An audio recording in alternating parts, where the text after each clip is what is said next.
So we're here today to show how to install snow guards on Euroshield rubber roofing.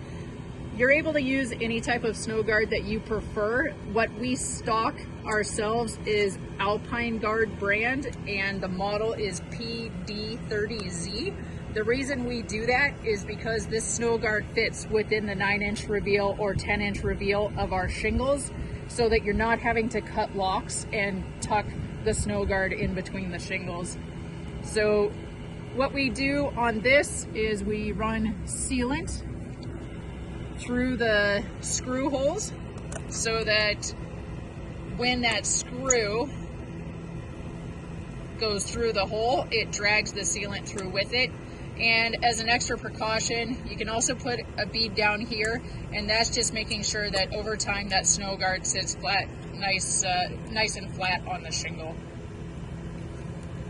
So really the sealant is just kind of making a gasket between the snow guard and the shingle, and then also it allows it to drag the sealant through when you screw it in, so you've got a good seal between the shingle and the screw.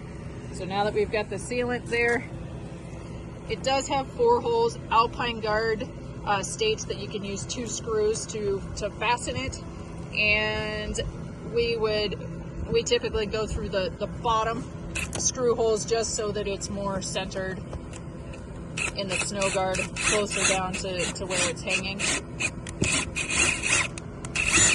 And then you're just tightening it down so that that snow guard is sitting flush on the shingle.